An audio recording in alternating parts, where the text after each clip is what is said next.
وصحبه وسلم۔ بسم اللہ الرحمن الرحیم۔ اللہ تبارک و تعالیٰ کے پاکیزہ نام سے آغاز کرتے ہیں، ابتدا کرتے ہیں جو بہت مہربان نہایت رحم والا ہے۔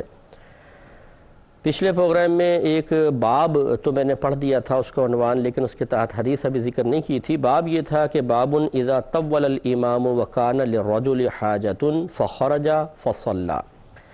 یعنی جب امام لمبی نماز پڑھائے اور مقتدی نمازی کو کوئی کام ہو تو وہ اقتدا چھوڑ کر یعنی نماز توڑ دے اور پھر اپنی نماز پڑھ لے۔ 700 نمبر یہ حدیث پاک ہے۔ اس میں حضرت عمر رضی اللہ تعالی عنہ جابر بن عبداللہ رضی اللہ تعالی عنہما سے روایت کرتے ہیں کہ حضرت معاذ بن جبل رضی اللہ تعالی عنہ نبی کریم صلی اللہ علیہ وسلم کے پاس نماز پڑھتے تھے، پھر جا کر اپنی قوم کو نماز پڑھاتے تھے۔ تو ایک تو یہ روایت یہ ہے کہ وہ عشاء کی نماز تھی، جس سے اگلی حدیث سے اس کی وضاحت ہو جائے گی کہ حضرت معاذ بن جبل رضی اللہ تعالیٰ عنہ نبی کریم صلی اللہ علیہ وسلم کے ساتھ نماز پڑھ لیتے تھے عشاء کی، اور پھر اپنی قوم میں جا کر نماز پڑھاتے تھے، یعنی ان کی امامت کرتے تھے۔ تو اب اس میں کافی اختلاف ہے، وہ انشاءاللہ میں ذکر کروں گا، اور پھر احناف کے نزدیک جو صحیح موقف ہے وہ بھی آپ کی خدمت میں ذکر کیا جائے گا، کیونکہ سوال ہی پیدا ہوتا ہے کہ اگر سرکار کے ساتھ عشاء کے فرض پڑھ لیے تھے تو اپنی قوم کو عشاء کی نماز وہ جا کے کیسے پڑھاتے تھے؟ کیا وہاں پہ بھی جا کے فرض کی نیت کرتے تھے، یا اپنی نماز جا کے نفل پڑھتے تھے اور پیچھے فرض والے ان کے پیچھے کھڑے ہو جاتے تھے؟ اس کا جواب آئے گا۔ اگلی حدیث پہلے دیکھ لیں، حدیث نمبر ہے 701۔ حضرت عمر رضی اللہ تعالی عنہ راوی ہیں، وہ کہتے ہیں کہ میں نے حضرت جابر بن عبداللہ رضی اللہ تعالی عنہما سے سنا، انہوں نے بیان کیا کہ حضرت معاذ بن جبل رضی اللہ تعالی عنہ نبی کریم صلی اللہ علیہ وسلم کے ساتھ نماز پڑھتے تھے، پھر جا کر اپنی قوم کو نماز پڑھاتے تھے۔ چنانچہ ایک مرتبہ انہوں نے عشاء کی نماز پڑھائی، پس اس میں سورہ بقرہ پڑھی، یعنی سورہ بقرہ کی ابتدا کر لی۔ اب کتنی طویل ہے سورہ بقرہ! تو ایک شخص نماز سے نکل گیا، یعنی جماعت توڑ دی، نکل گیا۔ پس گویا کہ حضرت معاذ رضی اللہ تعالی عنہ نے اس کو برا کہا، یعنی جب آپ کو پتہ چلا کہ وہ نکل گیا ہے تو آپ نے اس کے لیے کچھ ایسے کلمات کہے۔ وہ میں بتاتا ہوں کیا کہا، انشاءاللہ جواب بتاتے ہیں۔ پھر نبی کریم صلی اللہ علیہ وسلم تک یہ بات پہنچی تو آپ نے 3 بار فرمایا کہ تم بہت فتنہ ڈالتے ہو، تم بہت فتنہ ڈالنے والے ہو، تم بہت فتنہ ڈالنے والے ہو، یعنی فتنے سے مراد ہوتا ہے آزمائش میں مبتلا کرنا۔ تو گویا کہ نبی کریم صلی اللہ علیہ وسلم نے حضرت معاذ بن جبل رضی اللہ تعالیٰ عنہ کو جو امام تھے ان کو فرمایا کہ تم بہت زیادہ فتنے میں یعنی آزمائش میں مبتلا کرنے والے ہو۔ راوی کہتے ہیں یوں سرکار نے فرمایا تھا کہ تم فتنہ ڈالنے والے ہو، تم فتنہ ڈالنے والے ہو، تم فتنہ ڈالنے والے ہو۔ اور پھر نبی کریم صلی اللہ علیہ وسلم نے ان کو حکم دیا کہ اوساط مفصل کی 2 صورتیں پڑھو۔ اوساط مفصل کی 2 صورتیں بتاتا ہوں کیا ہیں، 2 صورتیں پڑھو۔ حضرت عمر کہتے ہیں کہ مجھے وہ صورتیں یاد نہیں ہیں۔ تو اب یہ دیکھیے کہ اس میں چند باتیں ہیں۔ پہلی بات تو یہ کہ حضرت معاذ بن جبل رضی اللہ تعالیٰ عنہ رحمت کونین صلی اللہ علیہ وسلم کے پیچھے عشاء کی نماز پڑھ رہے ہیں اور پھر جا کے اپنی قوم کو نماز پڑھا رہے ہیں۔ اس سے امام شافعی رحمۃ اللہ علیہ یہ استدلال کرتے ہیں کہ اگر کسی نے فرض ادا کر لیے ہوں اور وہ نفل نماز پڑھ رہا ہے تو کوئی اور وہ اس وقت کے جو فرض ہیں، فرض پڑھنے والا اس نفل پڑھنے والے کی اقتداء کر سکتا ہے۔ مثال کے طور پہ آپ نے فرض پڑھ لیے، اب آپ 4 سنت پڑھ رہے ہیں مثال کے طور پر، اور ایک شخص آ کے آپ کے پیچھے 4 فرضوں کی نیت باندھ لے عشاء کی، تو آپ نفل پڑھیں، وہ اپنے فرض پڑھے آپ کے پیچھے، نماز ہو جائے گی۔ تو یہ امام شافعی رحمۃ اللہ علیہ کا مسلک و مذہب ہے، اور ان کا استدلال اسی حدیث سے ہے کہ دیکھیں حضرت معاذ بن جبل رضی اللہ تعالیٰ عنہ نے سرکار کی بارگاہ میں کھڑے ہو کر آپ کے پیچھے عشاء کے 4 فرائض پڑھ لیے۔ اب اپنی قوم کے جا کے جب عشاء کی نماز پڑھانے کے سلسلے میں امام بن رہے ہیں تو فرض تو پہلے ہو چکا ہے، تو لازم بات ہے کہ آپ نے 4 رکعت سنت کی یا نفل کی نیت کی تھی، اور آپ کے پیچھے جو ہیں وہ نمازی کھڑے ہو کر عشاء کے فرض پڑھ رہے ہیں۔ اس کا مطلب یہ ہوا کہ اگر امام نفل نماز پڑھ رہا ہو تو اس کے پیچھے فرائض ہو جائیں گے۔ جیسے کہ میں نے آپ کو پچھلے پروگرام میں عرض کیا تھا کہ آج کل عرب کنٹریز میں ایسے ہی ہو رہا ہے کہ اگر آپ نماز پڑھ رہے ہوں گے، سنت یا نفل پڑھ رہے ہیں، تو کوئی بھی شخص آ کے آپ کے کندھے پہ ہاتھ رکھے گا پیچھے، اور پھر وہ تکبیر باندھ کے کھڑا ہو جائے گا۔ مثال کے طور پہ آپ ظہر کی 4 سنتیں پڑھ رہے تھے، جماعت ہو چکی تھی، اس کے بعد آپ سنت ادا کر رہے ہیں مثال کے طور پر، اور فرض آپ جماعت سے پڑھ چکے ہیں، تو وہ آ کے آپ کے کندھے پہ خالی ہاتھ رکھے گا۔ یہ اشارہ ہے گویا کہ میں آپ کے پیچھے کھڑا ہو گیا ہوں، آپ میرے امام ہونے کی نیت کر لیں۔ اب سینکڑوں تو ایسے لوگ ہیں جنہیں پتہ ہی نہیں ہوتا بیچاروں کو کہ کیا کرنا ہے کیا نہیں کرنا، انہیں یہ مسئلے معلوم نہیں ہوتے، وہ گھبرا جاتے ہیں کہ کر کیا رہا ہے، ابھی پیچھے کھڑا ہو گیا میرے۔ اب اگر بالفرض عشاء کی نماز ہوئی تھی اور آپ عشاء کے بعد اپنی جماعت سے پڑھ کے 4 رکعت کوئی نفل وغیرہ پڑھ رہے ہیں، مثال لے لیں، اور ایک شخص نے آ کے اس طرح کندھے پہ ہاتھ رکھ کے آپ کے پیچھے کھڑا ہو گیا اور اس نے فرض کی نیت کر لی ہے، تو اب آپ امام بن گئے، اور امام کے لیے تو پھر جہری نمازوں میں جہر واجب ہے، آپ کو جہر کرنا چاہیے، لیکن چونکہ پتہ ہی نہیں ہوتا، وہ اپنی پڑھ رہا ہے، وہ اپنے لگا ہوا پیچھے، تو اس طریقے سے بڑے فتنے فساد اور مسائل ہیں۔ اور صحیح مسئلہ یہی ہے کہ نفل والے کے پیچھے فرض والے کی نماز نہیں ہوتی۔ تو پھر اس حدیث کا جواب کیا ہے؟ اس حدیث کا انشاءاللہ ہم آپ کو جواب عرض کر دیتے ہیں۔ اس میں بزرگوں نے بہت سی تعویلات کی ہیں، اس کا میں جواب پہلے دیتا ہوں، پہلے دیکھ لیجئے کہ ہوا یہ کہ اب آپ نے عشاء کی نماز پڑھائی تو آپ کے پیچھے جو شخص کھڑا ہوا تھا وہ اصل میں کھیتی باڑی کیا کرتا تھا، اور اس کو اپنے باغات کو پانی دینا تھا، اور وہ بہت ضروری تھا باغات کو پانی دینا، کیونکہ پانی تقسیم ہوتا ہے جب جو کھیتوں میں کام کرتے ہیں، نہر کے پانی بھی تقسیم ہوتے ہیں کہ ایک ٹائم میں ایک آدمی کے لیے وہ نہر کھولی جاتی ہے، وہ پانی دے لے، پھر دوسرا وقت گزر گیا تو اس کی باری گئی، پھر دوسرے کی باری آ جاتی ہے۔ تو جہاں پہلے تو ٹیوب ویل وغیرہ کا کوئی سسٹم نہیں تھا، تو اس طریقے سے پانی کی تقسیم کا معاملہ تھا اور ان کو جانا تھا۔ اب ہوا یہ کہ حضرت معاذ بن جبل رضی اللہ تعالیٰ عنہ نے سورہ بقرہ شروع کر دی، تو اس شخص کو پھر یہ گمان ہوا، اور پہلے بھی ایسا ہو چکا ہوگا کہ بڑی طویل نماز پڑھائی ہوگی، اس کے بعد تو وقت نکل گیا اور ان کو نقصان ہوا، تو اس لیے انہوں نے جب یہ دیکھا کہ معاذ بن جبل رضی اللہ تعالیٰ عنہ نے طویل نماز شروع کر دی ہے، تو آپ نے اپنی نماز توڑ دی، اپنی خود پڑھی علیحدہ اور اپنے کام پر تشریف لے گئے۔ اب جب وہ تشریف لے گئے تو دوسری حدیث میں ہے کہ معاذ بن جبل رضی اللہ تعالیٰ عنہ کو جب اس کی خبر ہوئی تو آپ کے دل میں یہ گمان آیا کہ شاید یہ صحیح شخص نہیں ہے، یہ منافقین میں سے تو نہیں ہے کہ یہ ہمارے پیچھے نماز نہیں پڑھی اور توڑ کے چلا گیا، تو پھر آپ نے اس کے لیے اس قسم کے الفاظ ادا کر دیے۔ یہ خبر اس شخص کو پہنچی تو اس نے پھر نبی کریم صلی اللہ علیہ وسلم کی بارگاہ میں حاضر ہو کر لوگوں نے جب بتایا کہ اس طرح تمہارے بارے میں کہا گیا ہے اور تم کیوں نماز توڑ کے چلے گئے تھے، تو اس نے پھر بتایا بھی میرا یہ مسئلہ تھا، اور اس نے کہا کہ میں یہ معاملہ نبی کریم صلی اللہ علیہ وسلم کی بارگاہ میں پیش کروں گا۔ پھر وہ شخص جب سرکار صلی اللہ علیہ وسلم کی خدمت میں حاضر ہوا تو معاذ بن جبل رضی اللہ تعالیٰ عنہما بھی وہاں بیٹھے ہوئے تھے، تو اس شخص نے یہ مسئلہ بیان کیا۔ تب سرکار صلی اللہ علیہ وسلم نے حضرت معاذ بن جبل رضی اللہ تعالیٰ عنہ کو یہ سمجھایا کہ آپ سے غلطی ہوئی ہے، امام کو اتنی طویل نمازیں نہیں پڑھانی چاہیے، اس سے لوگوں کو تکلیف ہوتی ہے۔ اور ایک اور روایت میں ہے کہ جب سرکار صلی اللہ علیہ وسلم کی بارگاہ میں یہ بات بیان کی گئی تو آپ جلال میں تشریف لے آئے، اور آپ نے ارشاد فرمایا کہ میں نے تمہیں نفرت عام کرنے والا بنا کر تو نہیں بھیجا ہے،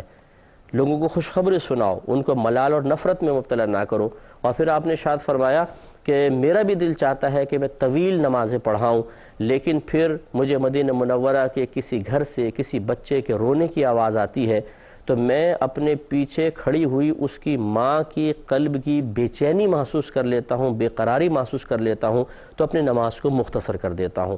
یہ ہیں ہمارے وہ آقا صلی اللہ علیہ وسلم جو بارگاہ الہی میں کھڑے ہونے کو بہت پسند فرماتے ہیں، اور جب تنہا کھڑے ہوتے ہیں تو کبھی کبھی تو اتنا طویل قیام فرماتے کہ آپ کی پنڈلیاں مبارکہ سوج جایا کرتی تھی، ان پہ ورم آ جاتا تھا۔ جن کو اتنا ذوق ہو عبادت کا اور کیا استغراق کا عالم ہوتا ہوگا، اور جب سرکار نیت باندھتے ہوں گے تو کیا کیا آپ کے سامنے زمین و آسمان کے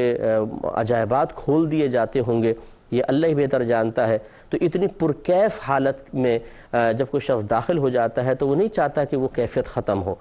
لیکن میرے آقا صلی اللہ علیہ وسلم نے اپنی ان کیفیات پر لوگوں کی ضرورتیں، لوگوں کی حاجات، لوگوں کے مسائل کو فوقیت دی ہے اور اپنی نمازوں کو مختصر کیا ہے۔ چنانچہ سرکار نے ان کو بھی تلقین کی کہ آپ یوں نہ کریں، بلکہ آپ اوساط مفصل کی 2 صورتیں پڑھیں۔ تو یہ 3 طرح کی صورتوں کی تقسیم ہے، ایک ہوتا ہے قصار مفصل ہوتا ہے چھوٹی، اور پھر اوساط مفصل درمیانی، اور پھر تیسری ہوتی ہے طوال مفصل۔ تو تو تین طرح کی ہوتی ہیں، قصار مفصل، اوساط مفصل اور طوال مفصل۔ اور یہ ان کی ترتیب یہ ہے کہ اوساط مفصل کہلاتی ہیں سورہ تکویر سے سورۃ الضحیٰ تک، 30ویں سپارے کی سورہ تکویر سے سورۃ الضحیٰ تک یہ طوال مفصل ہیں، اور پھر سورہ حجرات سے والسماء ذات البروج تک یہ طوال مفصل کہلاتی ہیں، سورہ حجرات سے سورہ ذات البروج تک۔ اور قصار مفصل جو ہیں یہ سورۃ الضحیٰ سے آخر قرآن تک ہیں، یہ اکثر چھوٹی چھوٹی صورتیں ہیں تو انہیں قصار مفصل سے تعبیر کرتے ہیں۔ تو گویا کہ ان صورتوں کو جو میں نے آپ کی خدمت میں ذکر کیا 3 حصوں میں ڈیوائیڈ کر دیا گیا ہے، بعض صورتوں کے گروپ کو قصار مفصل کہا، بعض کو اوساط مفصل، بعض کو طوال مفصل۔ ایک دفعہ پھر دیکھ لیں کہ جو قصار مفصل ہیں سورۃ الضحیٰ سے لے کر آخر قرآن تک یہ قصار مفصل کہلاتی ہیں، اور سورہ تکویر سے لے کر سورۃ الضحیٰ تک یہ اوساط مفصل کہلاتی ہیں، اور سورۃ الحجرات سے والسماء ذات البروج تک یہ جتنی جو ہے یہ طوال مفصل کہلاتی ہے۔ تو سرکار نے ارشاد فرمایا کہ تم اوساط مفصل کی 2 صورتیں پڑھو، مختصر صورتیں، اس میں اتنی طویل نہیں ہیں، ان کو اختیار کرو تاکہ لوگ جلدی اپنے گھروں کو چلے جائیں۔ تو وہ نفل اور فرض کے مسئلے پہ کلام کرنے سے پہلے میں یہ عرض کر دیتا ہوں کہ پہلی بات تو یہ ہے کہ اگر جیسے وہ شخص نکل کر گیا، اگر کسی کا عمل ظاہری طور پر خلاف شرع نظر آئے تو اس شخص سے بدگمانی کرنا جائز ہوتا ہے، یعنی ظاہر جب کسی کی تائید کر رہا ہو، قرائن ایسے مل جائیں کہ جو کسی شخص کو مجرم ثابت کر رہے ہوں یا وہ غلط کوئی رویہ اختیار کر رہا ہے، مطلب اس کے غلطی کی طرف نشاندہی کر رہے ہوں، تو بدگمانی روا ہو جاتی ہے، جائز ہو جاتی ہے۔ جیسے مثال کے طور پہ آپ نے کسی شخص کو دیکھا کہ وہ شراب خانے میں گیا اور باہر نکلا، اب آپ کو پتہ نہیں ہے کہ اس نے واقعی شراب پی ہے کہ نہیں پی ہے، لیکن آپ کے دل میں بدگمانی آ گئی کہ اس نے شراب پی ہوگی، تو یہ بدگمانی کا آنا اب یہ گناہ نہیں ہے، کیوں؟ ظاہری قرینہ موجود ہے کہ وہ شراب خانے میں گیا اور باہر آیا۔ تو بدگمانی وہیں پر حرام ہوتی ہے کہ جب کوئی ظاہری قرینہ نہ ہو اور خواہ ہم کسی مسلمان بھائی کے بارے میں برا گمان کریں۔ جیسے مثال کے طور پہ ایک آدمی نمازی ہے، پرہیزگار ہے، سچا ہے، آپ نے اسے کہا یار کل تم نہیں آئے تھے، ٹائم دیا تھا، اس نے کہا میں بڑی معذرت چاہتا ہوں، میرے گھر پہ اصل میں مہمان آ گئے تھے، تو ایک دم ہمارے دل میں خیال آیا کہ جھوٹ بول رہا ہے، مہمان وغیرہ نہیں آئے ہوں گے، بہانہ کر رہا ہے۔ تو آخر اس پر کیا آپ کے پاس دلیل ہے کہ وہ جھوٹ بول رہا ہوگا؟ کوئی قرینہ ہے؟ اس سے پہلے اس نے ہیلا کیا ہو، بہانہ کیا ہو، اس کی چوری پکڑی گئی ہو، آپ نے جھوٹ پکڑا ہو، اس کا ظاہر جو ہے فسق و فجور والا ہو، کچھ بھی تو نہیں ہے، وہ ظاہر شرع کے موافق ہے، بعمل ہے۔ اب یہاں جو گمان پیدا ہوتا ہے وہ ہماری اپنی بدباطنی کی وجہ سے ہوتا ہے، کیونکہ ہم گولیاں دیتے رہتے ہیں لوگوں کو، اور اسی طرح بہانے کر کے جھوٹ بول کے اور ہم اپنی جانیں چھڑا رہے ہوتے ہیں، تو پھر وہ سامنے جو نیک پرہیزگار ہے اس کی سچی بات بھی ہمیں ایسی ہیلے نظر آتی ہے۔ چور کو ہر شخص چور نظر آتا ہے، چرسی کو سارے چرسی نظر آتے ہیں، ہیروئن کو سارے ایسا لگتا ہے کہ سب نشے باز ہیں۔ تو یوں ہی ہوتا ہے کہ جب ہم خود گندگی میں مبتلا ہوتے ہیں تو ہم بھی سامنے والے کو گندگی بھرا سمجھتے ہیں۔ تو اس لیے یاد رکھیں کہ جہاں قرینہ نہ ہو وہاں حرام ہے کسی مسلمان بھائی کے بارے میں بدگمانی کرنا، لیکن جہاں قرینہ موجود ہو، پہلے سے کوئی ایسے آپ کے پاس دلائل موجود ہوں، کچھ ایسے ثبوت آپ کو حاصل ہوں، یا ابھی ظاہر مشاہدہ آپ کا ایسا ہے کہ جو بدگمانی کو تقویت دے رہا ہو، تو پھر کسی کے بارے میں دل میں برا گمان آ جائے، اس پہ انسان قابل گرفت نہیں ہے، کیونکہ اب اس کا قصور نہیں ہے، خود سامنے والے شخص نے اپنے آپ کو بدگمانی پر پیش کر دیا ہے۔ لیکن اس میں ہمارا مشورہ یہی ہوگا کہ اگر آپ نے صرف ظاہری قرینے سے کسی کے بارے میں اس طرح کوئی گمان حاصل کیا ہے، اسے یقین کے درجے تک نہ پہنچنے دیں۔ یقین کا مطلب یہ ہوتا ہے کہ دل کی ایک ایسی کیفیت کہ اگر دل 2 جانب بٹا ہوا ہو تو ایک جانب 100% ہو جائے اور دوسری 0 رہ جائے، تو جس طرف 100% ہے اسے ہم کہیں گے یہ یقین ہے۔ مثال کے طور پر ایک کپ سامنے رکھا ہوا ہے، جیسے اب اس میں چائے ہے یا نہیں ہے، اگر مجھے کچھ پتہ نہ ہو کہ ہے یا نہیں ہے تو پھر دل ڈاواں ڈول رہے گا، ہے یا نہیں ہے، 50-50 چلے گا، اس طرح اس کو شک کہتے ہیں۔ لیکن اگر میں یوں جھانک کر دیکھ لیتا ہوں اور یہ پورا چائے سے بھرا ہوا ہے، تو کیا اب میں کہوں گا کہ ہو سکتا ہے نہ ہو؟ نہیں، بلکہ اب میرا دل گواہی دے گا کہ نہیں، یہ بھرا ہوا ہے، چائے اس میں موجود ہے، تو 100% ہو جائے گا چائے کی موجودگی کے سلسلے میں، اور نو کی طرف دل 0% ہوگا، کیونکہ میں چیز کو سامنے دیکھ رہا ہوں۔ تو یہ یقین کہلاتا ہے۔ تو بس اب ایسا نہ ہو کہ ہم کسی کو دیکھیں، مثال کے طور پر ایک شخص ہے وہ جیسے میں نے ابھی عرض کیا کہ وہ شراب خانے میں گیا، باہر نکلا، تو اب اس نے شراب پی ہے کہ نہیں پی ہے، ظاہری قرینہ تو ایسا لگتا ہے یہ اندر گیا ہے باہر نکلا ہے، تو ہم بدگمانی کر سکتے ہیں، لیکن اس کو یقین کے درجے تک نہ پہنچنے دیں۔ یقین کے درجے کی علامت، ظاہری علامت کیا ہوتی ہے کہ آپ اس پر کلام کر لیں۔ مثال کے طور پہ وہ شخص آئے تو آپ نے کہے تم نے شراب پی ہے، یا آپ کسی کو کہے میں بتاؤں ایک شخص شراب پیتا ہے وہ فلاں، تو آپ نے کیسے کہہ دیا شراب پیتا ہے؟ آپ نے کہا جی میں نے جاتے ہوئے دیکھا ہے، باہر آتے دیکھا ہے۔ اس کا مطلب یہ ہوا کہ صرف دیکھا تھا، گمان تو کرنا آپ کے لیے صحیح تھا کیونکہ ظاہری قرینہ موجود تھا، لیکن جب آپ نے اس پہ کلام کر کے اس کو یس کہا ہے تو آپ نے اس کو یقین کے درجے تک پہنچا دیا۔ یقین کیسے حاصل ہو سکتا ہے؟ صرف اندر داخل ہونا تو یقین کے لیے کافی نہیں ہے۔ یہ تو کوئی ایسا ٹی سی ایس لے کر آئے بیچارہ ڈاکیا، وہ اندر جا کے اگر ٹی سی ایس دے کر باہر نکلے اور آپ نے اس کے ہاتھ میں کوئی لفافے وغیرہ نہیں دیکھے مثال کے طور پر، اور آپ نے اس کے بارے میں گمان کر لیا، تو کیا یہ صحیح گمان ہے؟ تو اس لیے یہ بات اچھی طرح یاد رکھیں، ہماری بہنیں خاص طور پر، جسے ساس عموماً بہو سے بدگمان رہتی ہے اور شادی کے بعد اپنے بیٹے سے بھی، اسی طرح بہو جو ہے وہ ساس سے اور نندوں سے اکثر بدگمان رہتی ہیں۔ تو اگر آپ کو مثال کے طور پر بہو کو کام کہا اور وہ جا کے بستر پہ لیٹ گئی، کام نہیں کیا، اور جب آپ نے پوچھا تو اس نے بہانہ کر دیا جی میں بیمار ہوں، اب چیک کیا اور معلوم کیا تو پتہ چلا بیماری نہیں ہے، تو یہ ایک آپ کے پاس پروف سا آ گیا۔ اب نیکسٹ ٹائم ایسا ہوا کہ کام بتایا، وہ اس نے کہا میری طبیعت ٹھیک نہیں ہے، تو آپ نے پہلی والی چیز پر گمان کیا کہ قرینہ پہلے بھی تھا کہ ایسے اس نے بہانہ کیا تھا، تو آپ نے کہا یہ تو ہمیشہ بہانہ کرتی رہتی ہے۔ ابھی جو آپ نے کہہ دیا کہ ہمیشہ بہانہ کرتی رہتی ہے، یہ کیسے ہو سکتا ہے کہ اگر پہلے بیمار نہیں تھی تو کیا کنفرم ہے کہ اب بھی بیمار نہ ہو؟ یا پہلے اس نے غلط بیانی کی تھی تو کیا ضروری ہے کہ اب بھی کی ہو سکتا ہے واقعی ہو؟ تو اس کو یقین کے درجے تک تو نہ آنے دیں۔ ہاں اگر آپ کے دل میں گمان پیدا ہوا اس موقع پر، یہ صحیح ہے کیونکہ بہو نے خود پہلی دفعہ کام چوری کر کے اور جھوٹ بول کر اپنے آپ کو بدگمانی پر پیش کر دیا ہے۔ اس لیے اچھی طرح یاد رکھیں کہ اگر تو صراحتاً کسی کا کوئی چوری پکڑی جاتی ہے تو بدگمانی کا پھر تو کیا یقین حاصل ہو جائے گا، اور اگر قرینہ موجود ہے لیکن آپ یقینی طور پہ کوئی بات نہیں کر سکتے، یقین کی علامت ایک یہ بھی ہوتی ہے کہ آپ قسم کھا لیں۔ مثال کے طور پہ ایک شخص شراب خانے میں گیا، باہر نکلا، اب آپ سے کسی نے پوچھا کہ اس نے شراب پی ہوگی، آپ نے اگر فوراً کہہ دیا ہاں اس نے پی ہوگی، گیا تو پی بھی ہوگی، یا آپ نے کنفرم کہا ہاں اس نے پی ہے، میں کنفرم کہتا ہوں پی ہے، تو اگر آپ سے کہا جائے اچھا قسم کھاؤ،